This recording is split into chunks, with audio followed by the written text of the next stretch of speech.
Welcome, everybody. It's time once again for the next chapter with Charlie Hedges as he explores turning the page on his life and yours.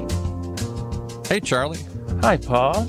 It's good to be here with you once again at OC Talk Radio. And, Paul, I've got a special guest today, and it happens to be with someone with whom I have much in common, although we've never met. She is, I love this title, she is an intentional living expert, Diane Forster. I really resonate with that title, and Diane has much to contribute to living intentionally. And she wrote, found these facts that are just startling to me. Did you know that 70% of people in the United States are unhappy? And that depression and anxiety are at an all-time high, that suicides are up 30% since the year 2000, and a staggering 50% for women. It's usually had been male in the past, now it's women. And kids as young as 10 are falling prey to suicide. I'm not surprised that kids, so much pressure is put on kids nowadays that preschool is oriented toward what college are you going to get into, and it's just crazy for them. But this was Diane's story. She writes that her own suicide attempt, after her own suicide attempt, she completely reinvented her life and is now helping so many others live with intention, with passion, and with purpose. And they are living their lives as they've always dreamed of. There has never been a better time than today to change, reinvent, and help you live this way. Before we continue and get into our conversation with Diane Forster, I want to give you just a bit of information about her so you know her expertise. Diane is a TEDx speaker, an award-winning inventor, best-selling author, TV host, podcaster, international living expert, and reinventing specialist. She works with clients privately to help clear away mindset blocks and limiting beliefs that prevent you from reaching your full potential in business, life, and relationships. Diane is CEO and founder of I Have Today, a best-selling author, and has written 4 books.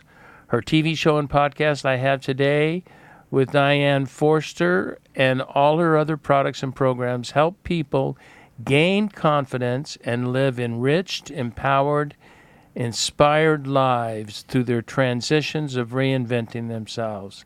And today, Diane and I are going to speak about reinventing your life and living intentionally, but I'm sure we're going to cover a lot more. Diane Forster, welcome to the next chapter with Charlie. Thank you, Charlie. I am so happy to be here. It's just an honor and a privilege. I know we're going to have a great show today. Yeah, I'm looking forward to it, right? Because I think really this is half about me. I'm just I want to find out how to reinvent my life. So that's always the fun thing about this show, as we say in the beginning, is that I'm learning things about me, and I hope that other people learn things about themselves in the process. But that's what makes me so intrigued with interviews, is that I relate so much. I mentioned we chatted briefly on the phone before the show, and I mentioned, 25 years ago, I wrote a book that was titled Getting the Right Things Right, and subtitled Personal Strategies for Reinventing the Life You Want.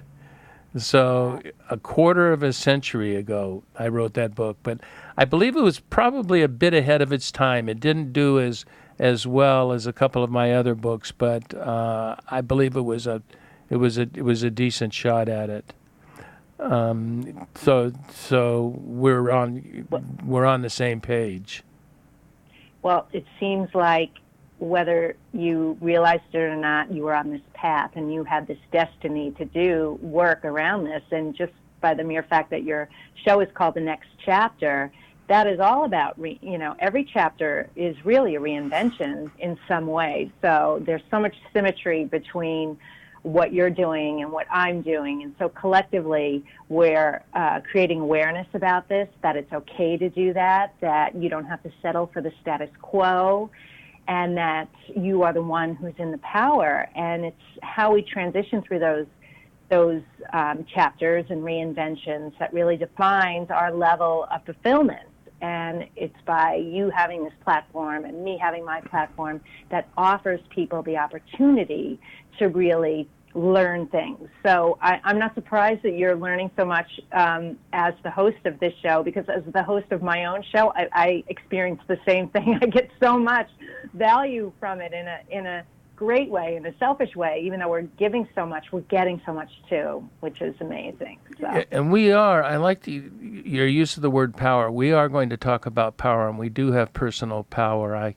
I at my age, at 70, I still have a personal life coach, and we are right now going through a process of the 6 principles of power, and they are not power over, but power to. And there's a big difference between power over and power to. In your bio, before we really get into the meat, you mentioned that you were an award-winning inventor. I've never had an inventor on the show. You're my first. So tell me, what did you invent? Well, the product is called the Pfister. So think spoon spifter. And it's a kitchen tool. And it's a decorating sifting spoon that you use to decorate your foods and beverages with your sugars and spices. And I came up with it because at the time I was cooking and baking a lot, and I love to entertain, and I was making deviled eggs for a holiday, and I think food should look as good as it tastes, and I was decorating the eggs and had them all on the tray, and the last thing it needed was that finishing touch of paprika on them. And I was in a hurry to go out the door, and I went to shake the spice on the dish, and too much came out and shot out on the dish and ruined the dish in 1 second. Oh, my goodness. And in my mind, I could see this product flash in my mind, and I thought, if there was just a sifting spoon with a little teeny sifting bowl, maybe a teaspoon size, with a long handle and a tapping edge where you could just put it in the spice container, scoop it out, and then just tap as much spice as you want on the food. Wouldn't that be so cool? Everything would be clean, neat, and perfect. No germs or mess on your hands. And, that's when the idea came to me. And so at the time, I was one of those women that I would go into Crate and Barrel or any of those stores, Bed Bath & Beyond, and stand at the gadget wall and say, now what's here that I can't live without, that I didn't know I couldn't live without until I got here. Yeah, I get it. I used to be a cook, so. Yeah, every gadget under the sun. And I looked high and low for this everywhere and couldn't find it. And I was driving, and a voice, whispered in my ear and said, Diane, you need to create this. So I went out to dinner with some friends a couple weeks later, and I said, you know what, I came up with this idea for a kitchen product. Do you know anyone in that industry? And they did. They introduced me to him, and he became my mentor and coach. And he really tried to talk me out of it. And he said, this is not an easy undertaking. Are you sure you want to do this? You see me, you got a career, you got kids, you got a busy life. And I said, my mantra was, I just want to see where this goes. And so one thing led to another. I filed a patent, found a prototype manufacturer, and the next thing you know, I had this prototype of this sifting spoon, and it has 3 interchangeable sifting bowls that vary in sieve size. So I discovered it was really versatile to use for all kinds of things, not just paprika on deviled eggs. It was good for baking and appetizers and coffee drinks, and all this fun stuff was happening. Yeah, I can imagine. I can just see it. I can't believe that one didn't exist. It didn't, right. So I ended up going to the International Houseware Show in Chicago, and I was in the local inventors corner, and I ended up winning an innovation award in the Did you really? category. I did. So there were 30,000 new products featured at the show that year, and 65 were honored, and the Spifter was one of them. So, and then QVC was there, so they came over to me and they said, we want to start selling your product on our website. Oh, so my they started goodness. placing orders with me, and it was selling well, and they called me and said, it's selling well, we'd like to have you on air. So I got featured on QVC on air, and we sold out in 6 minutes. And so having the mantra, I just want to see where this goes, led me down this extraordinary journey. And I talk about this all the time, and when I'm out speaking and I'm working with people, your ideas, don't discount them. We all have them, and 95% of ideas never get made. They don't. People they let them go. They get buried in cemeteries or in notebooks or not talked about. Imagine if I didn't bring that up at that dinner table that night at the restaurant. And I learned that 25% of the searches on Google every day are brand new search terms, which means there are millions of problems out there that are seeking solutions that we all have the answers to. So I always encourage, this is what I do a lot in my work, is really pull out, what are those ideas? What is your dream? What is your vision? Because we're so unique and different that we all have solutions to people's problems, and we need to be exploring them and just see where they go. I think that's a wonderful sort of goal. Is let's just see where this goes. I've written a bit lately on expectations and how expectations, if you set your expectations too high, no matter what you're doing, whether it's in business or in personal life or in vacation. I was just talking about a vacation and setting expectations too high, and you can actually ruin it by setting these expectations too high rather than just, let's just see where this goes. My favorite vacations, when I go with my wife or if I go by myself, I'll go say I went to Amsterdam and I got a map and I got an Airbnb and I just kind of pointed and said, I'm going this direction, and I threw on my backpack and started walking, and just to see what comes up. I have no expectations, no idea of seeing anything, just visiting a foreign country and checking it out and seeing what happens as I go along. And wonderful things happen. I come into museums and, who knows what all. But it was that attitude of, let's just see what comes up. So that's great. So you're not only are you an award-winning, but you're a best-selling, because that product it's got to be doing well. It's a tremendous product. Well, thank you very much. Yes, it's been fun, and we've got some things cooking with it. No pun intended. But it's kind of been pushed off to the side a little bit because my attention has really been on the massive growth that I have today. So it's still there, and we're working. I've got a couple things going on. So exciting news coming up with that, and some other products that I want to create as well. You are a determined, goal-oriented woman. I can see that. Thank you. Let's get into some of the meat of our time, and let's discuss a difficult experience that you had, and it has to do with, you said you had a suicide attempt, and I'm very interested in what you learned and how you came to manage this difficult situation. What brought it on? How did you incorporate it into your life? The lessons learned that you discovered. So can you talk about that for a bit? Sure.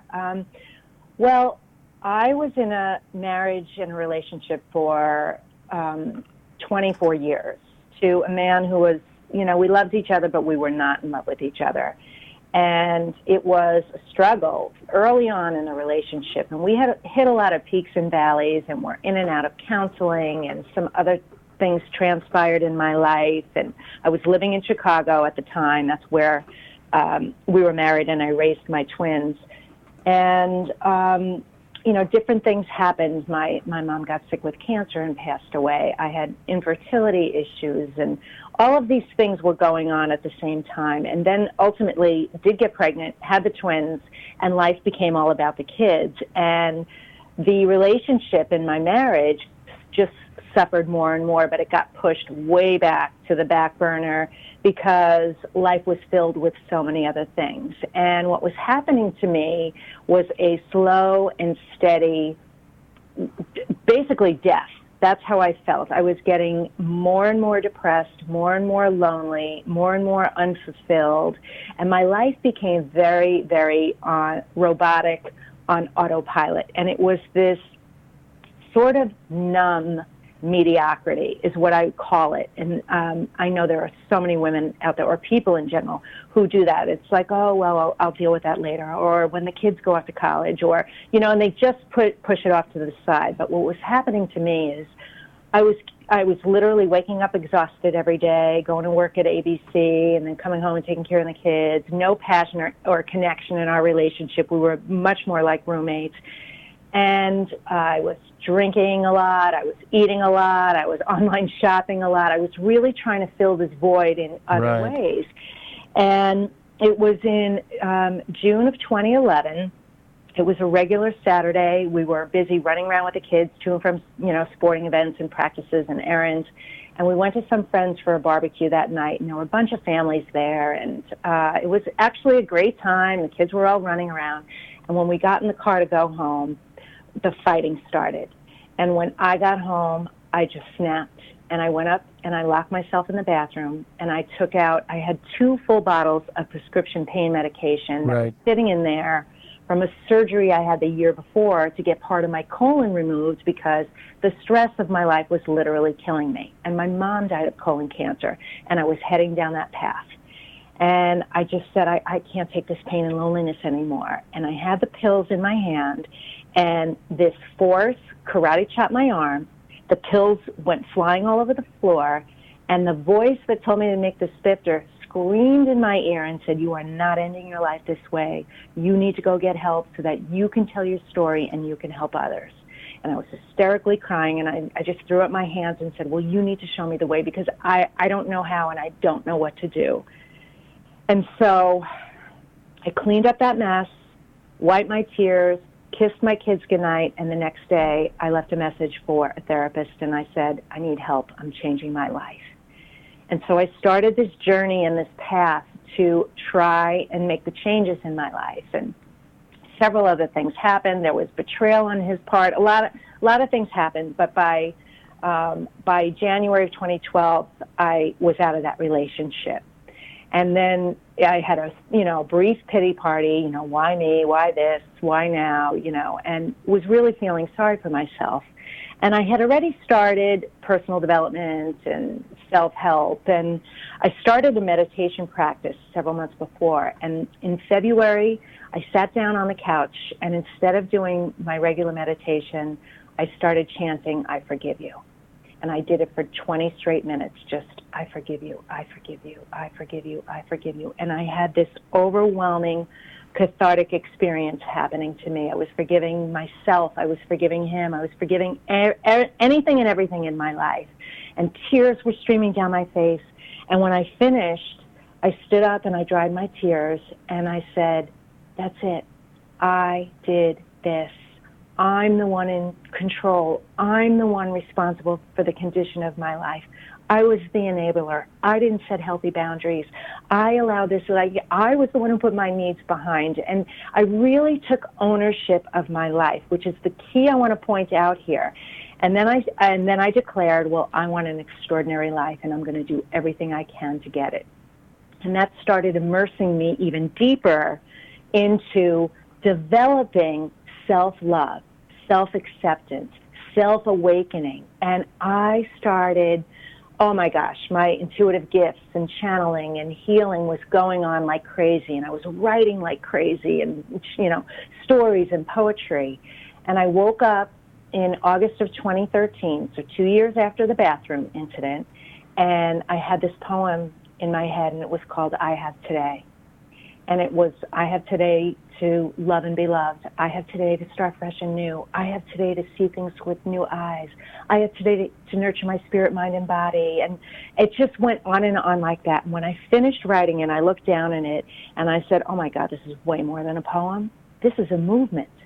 I'm supposed to help women who don't know their self-worth discover their true divinity, power, and purpose. Because if I was living in that quiet hell, how many other millions of women are living like this too? And I don't mean to discount men. I help men too, but I was drawn to women because I, in fact, am a woman, and that was my experience. And so that was the day that the idea for I Have Today was born. And I really didn't know what it was, but more and more things just kept coming to me. So fast forward 2 more years, in 2015, my twins graduated high school, and I made a bold decision. I decided to quit my corporate job at ABC with no net. I sold my house. I sold everything in it. I got my twins off to college, and I moved from Chicago to San Diego because it was just calling me. It was just one of those things. And I totally took a leap of faith, and I stepped over that line, and my mantra was, I just want to see where this goes. And so I just had I think it's 4 years now. I spent the first year really just grounding myself, studying, immersing myself in relationships and networking and writing my book. And my book came out a year later, and I launched the company and got certified as a coach. I did all this training. I had amazing coaches along the way, still do, always will. And it just had the gifts just keep coming, and the expansion just keeps happening. So the book became a bestseller. I'm out speaking. I've got the TV show and the podcast. I'm coaching people privately. I've got online programs, and I did the TEDx talk, and these manifestations just keep dropping in my lap. And it's like God, the universe, whatever you believe in, right, was waiting for me. I guess I needed to hit that bottom, because you don't know how high you can rise. Honestly, I believe this, until you see how low you can go. And what drove me was a sense of determination. I just said, I want an extraordinary life, and I declared it. And so that's been my vision and my focal point, to have that. And so whatever and however that was going to show up, no expectations, just being open.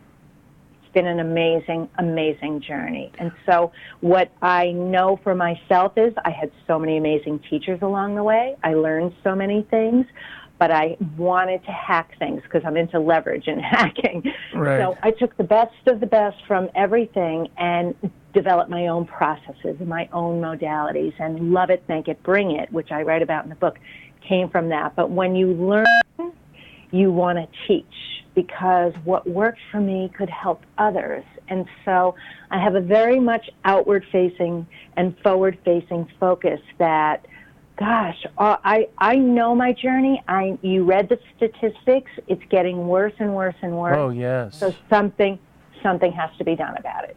Yeah, and I really like one of the processes that you used, and that was to verbally acknowledge what your goals are, what your process, maybe not your goals, but your process is going to be, and that you verbally acknowledge that to yourself. I believe there's something, like you said, with God or the universe, that once you acknowledge that, I want to do this, and this is where I want to head, it begins to become a reality. And even without you even trying necessarily to make it a reality, things start popping up. And if you're paying attention, then opportunities will come your way. I want to start talking about living intentionally, but what we need to do, Diane, is we need to take a brief break, and then we're going to move right on to living intentionally. Okay, great.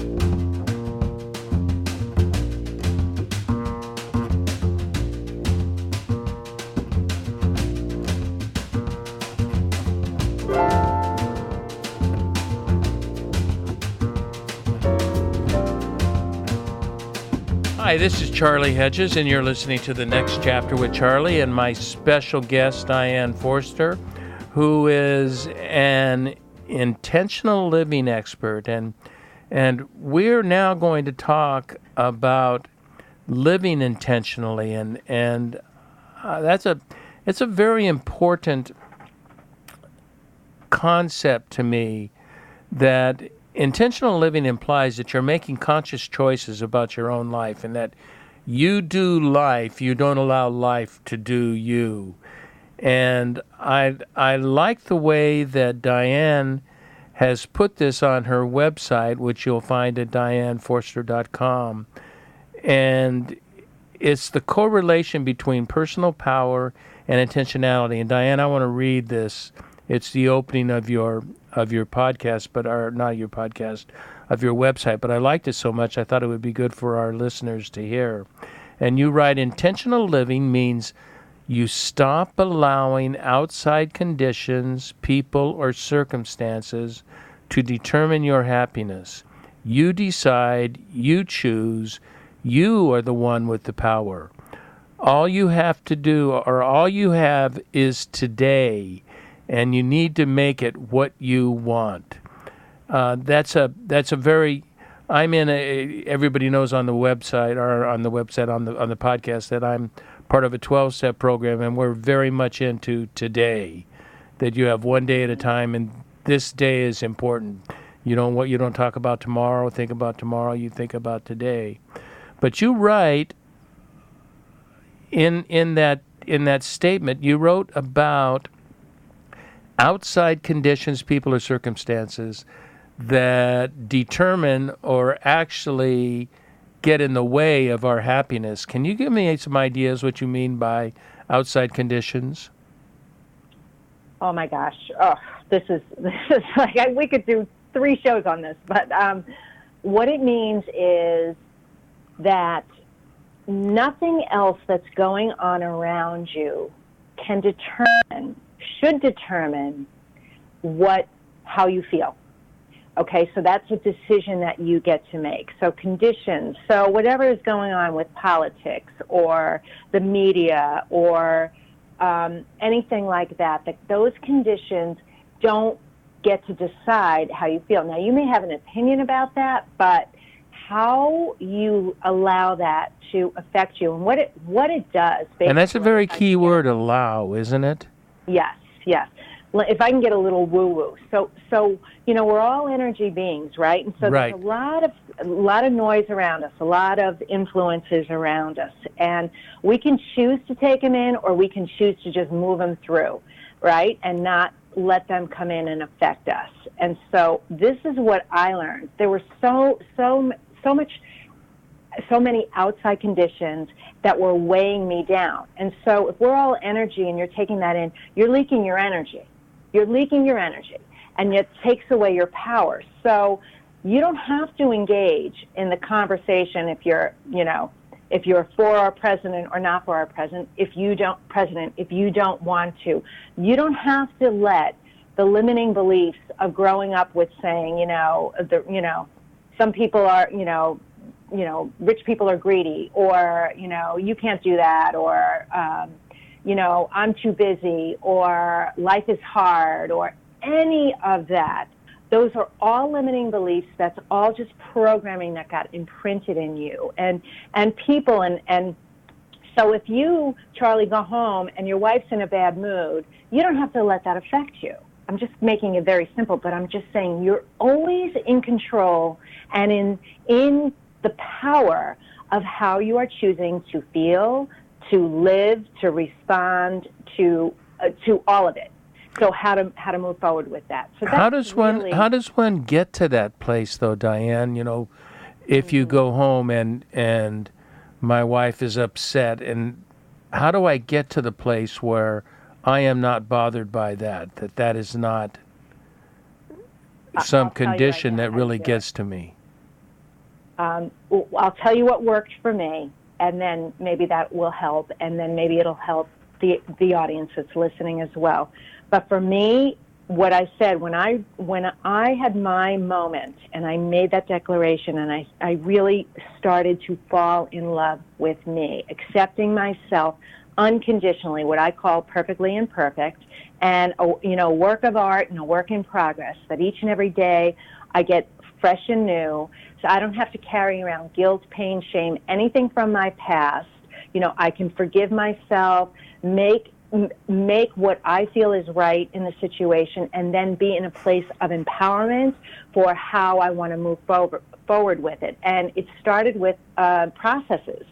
Like I said, I started the meditation practice, and that really got me in touch with what I want, how I want to feel in each day. And it took me from a reactionary person to a responsive person. So if you come home and your wife is in a bad mood, here's the key. There's a process in my book. It's the EED process. It's emotional energy diffuser. And it broken down, it's very simple. It's breathe, think, praise. So if that's how she's reacting, if you stop and take a breath, give yourself that moment, that pause to just connect with you, and then you think to yourself, this has nothing to do with me. Because it doesn't. It's not about you. It's about what's going on with her. It's where her vibration and her frequency and her mood and feelings are right then and there, right? So it has nothing to do with me. And praise is, you look at her with love in your heart and just say, she's doing the best she can from where she is today. Right. It's just all she has. This Right. is her best. And that's okay. And let me tell you, your dynamic in your relationship will change so much just by that 3-step process. Because so you're not going to powerful. argue about it or have dissension No. over it and trying to correct her rather than just No. saying that's who you are today and I accept that and I will let you be as you are today. Right, and you don't need to fix it, and you can just say, I can see this is upsetting you, or you're upset, you're angry, or whatever it is. Can I help and support you in any way? And if not, just let me know what you do need, and I'll respect your space. Boom, done, simple. I mean, how respectful. You've honored her and how she's feeling with kindness and compassion and respect. You didn't take it personally. You didn't take it in. It has not affected you. That is power. That's intentional living. So, and that goes with any and every situation, with your boss, with your kids, with friends. If you step back and just do that 3-step process, it's going to change your life. It continually comes back to something you said way in the beginning of the podcast. And that when you were in the I forgive you, I forgive you, I forgive you, that I'm a strong advocate of forgiveness and giving yourself a break. Also, what is essential in there and that you talked about is it's really very difficult to move on with a satisfied, gratifying life unless you do love yourself, unless you do have some form of love for yourself. Because if you don't love yourself, that means you're listening to these external voices. And you're listening to the voices of your past, could be your parents, could have been schoolmates, who knows what it could have been, and then your bosses, whatever. We have a number of negative voices that we hear. And if we internalize those without loving ourselves, then we have a difficult time making the most of our day and making the most of our relationships. It damages our relationships so much because it becomes all about me.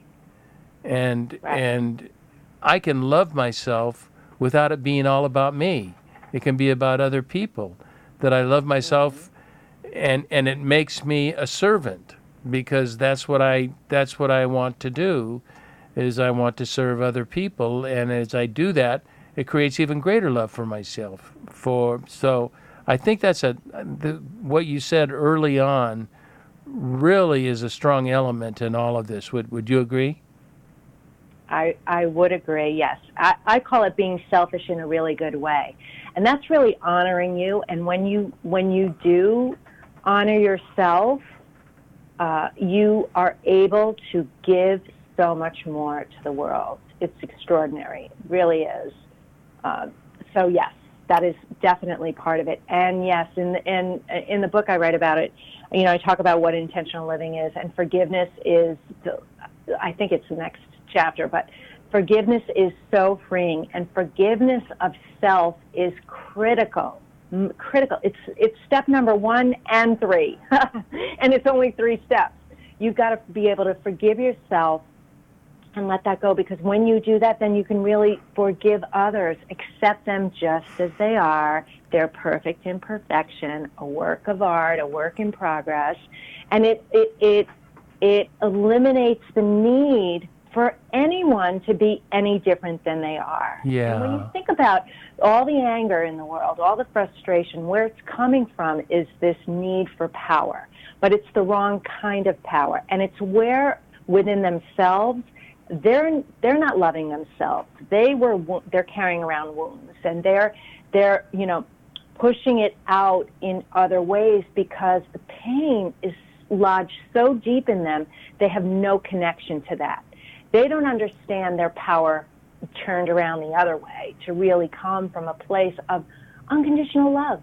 I'm telling you, Charlie, mark my words in this show right now, that I truly believe that the only way to world peace is through self-love, unconditional self-love, because that's the only way we're going to be able to live in a world where we accept other people unconditionally and love them just as they are. Yeah, and that is without expectations of the other people, yes. without yes. them playing by my rules. Right. And that's what so often forgiveness, I find forgiveness is that I'm forgiving myself. Well, not any longer, but there was a time I was forgiving myself for what other people were accusing me of.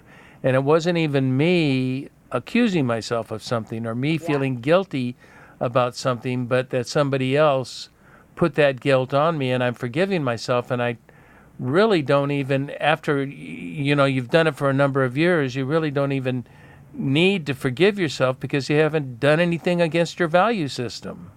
You've lived according to your own value system, and that takes time. Now, we're running close to the end of time, but I do have a. Oh, this could be a whole podcast question. I got my producer shaking his head, saying, "Charlie, don't do it, don't do it, don't do it." But it is so important, Diane, and that is, I come across so many people, as do you, who are in search of a purpose and a passion in their life. What is my purpose? What can I be passionate about? And every time I'm asked that question, I find myself coming up with the same standard answers. But to be truthful, at 70 years old, I am just finally landing on what I think my purpose in life is. And it's been consistent throughout my life, but I haven't seen it. I think passion and purpose are an evolving process that grows as I grow. Do you resonate with that at all? That purpose and passion are evolving? Well, I'm going to say it differently. I like that for you. For me, what it means is passion and purpose can be defined very simply. Whatever brings meaning to your life. If it brings meaning to your life, you're on your purpose. It's providing passion.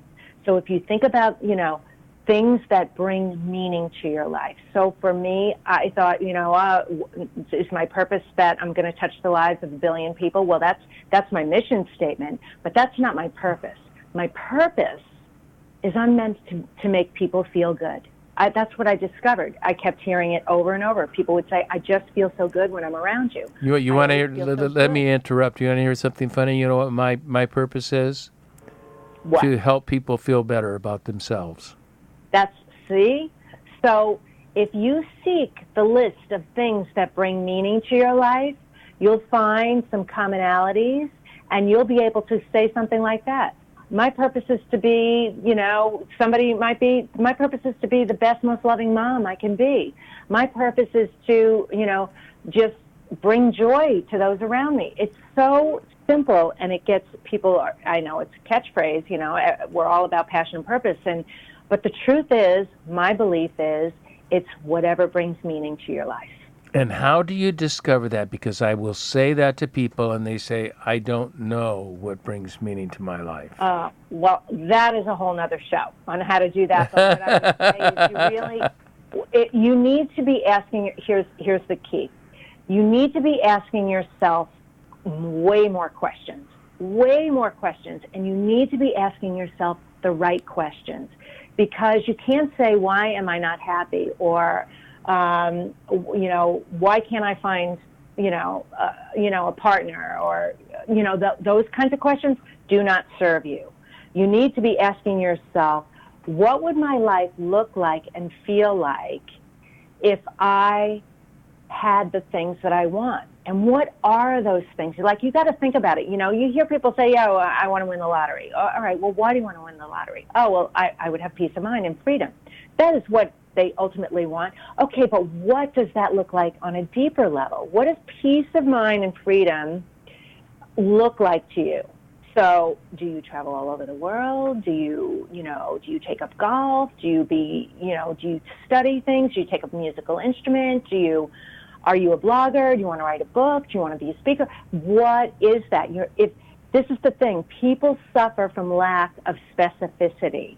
The universe doesn't understand ambiguity. You've got to get specific about what you want in order for it to come into your life, in order to attract it into your life.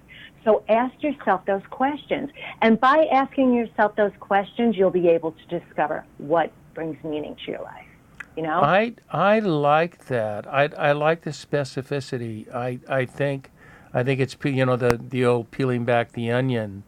When you ask a question, ask why, what will get served by attaining whatever I am trying to attain, because there's always something deeper and always something more. I think maybe that was my idea in evolution, is that meaning in life, there is a grand meaning in life, but we find meaning as we go through life in its various stages. There are stages where there are certain things that are meaningful, like raising my son was the most meaningful thing in the world for me, but he's 27 years old, and I am now a consultant friend. I'm not a parent raising him. And so those things, they grow with age and with time. There's a heart. I'm sure I can connect the dots on that. Like we talked about earlier, Steve Jobs said you can always connect the dots, you can only connect them afterward. You can't connect them first. And that's all about connecting the dots. Diane Forster, I want to thank you for all your invaluable inspiration and your tactical suggestions for reinventing a life you want that suits your natural proclivities. It's been a blast. I'd like to encourage our listeners to visit your website at dianeforster.com for life suggestions and even personal coaching. And you are going to give me some links that I can put on the show notes that will get people to you and get more information from you. Mm-hmm. Yeah, I have a free gift. I have a free chapter of my book, so I'll make sure to get you all that information. It'll be in your comment section. So, please follow me. Lots of free resources out there for people. Okay, hang on just a minute after the show ends. I want to chat with you to make sure I get all of those things. But before I do that, I want to thank our listeners for tuning in to the next chapter with Charlie, and be sure to check us out at our website, thenextchapter.life. And until next, this is Charlie Hedges signing off. Bye for now.